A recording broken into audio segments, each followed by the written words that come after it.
మిగతా దేవాది దేవతలందరూ ఎలా ఉంది అన్న ఆలోచన, ఎలా చనిపోయాడు అన్న ఆ ఆలోచన వ్యక్తపరిచినప్పుడు వారాహి మాత గుప్తంగా వెరీ సీక్రెట్గా ఆ రక్తాన్ని స్వీకరించేసి అంతటి అంత పెద్ద రాక్షసుణ్ణి సంహారణకి ముఖ్య పాత్ర వహించడం చేత దేవాది దేవతలందరూ హర్షం వ్యక్తపరిచి మీ రూపం ఎక్కడైతే యాంత్రికత్వం, మాంత్రికత్వం, తంత్రికత్వం అనే విషయాలు జరుగుతూ ఉంటాయో, చేతబడులు, హ్మ్. క్షుద్ర పూజలు, కొంతమంది బాణామతి, ఆమతి, ఈమతి అని చెప్పి మతిలేని పనులు చేస్తుంటారు హ్మ్. కూర్చొని హ్మ్. పొలిమేరలలో, అవును. అమావాస్యల్లో, హ్మ్.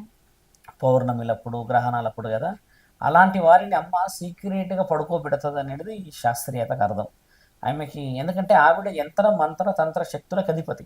హ్మ్. వరాహి మాతని ఎందుకు యంత్ర మంత్ర తంత్ర శక్తికి ఉపయోగిస్తున్నారు అని అంటే అమ్మ, ఇవి శక్తులన్నిటికీ ఆవిడ ప్రత్యేకమైన రక్తాన్ని తాగి ఒక శక్తిని నేను నిరూపించుకున్న ఒక ఆదిపరాశక్తి. ఆవిడ గారి యొక్క ఆ నైపుణ్యత మెచ్చి దేవాది దేవతలు పొలిమేరలో అమ్మ ఎవరికి కనబడకుండా హ్మ్. ఈ రాక్షస సంహరణ చేస్తూ ఉంటుంది. అంటే మనం అనుకుంటాం కదా, ఏ దేవుడు వచ్చి కాపాడాడో ఏ సమయంలో అని కొన్ని మాటలు వింటూ ఉంటాం అప్పుడప్పుడు. కొందరు అంటూ ఉంటారు హ్మ్. హఠాత్తుగా ఏదో జరగబోయింది, ఎవరో వచ్చి కాపాడారని, లేకపోతే సడన్గా నాకు జరగబోయేది వేరే వాళ్ళకి జరిగిందని.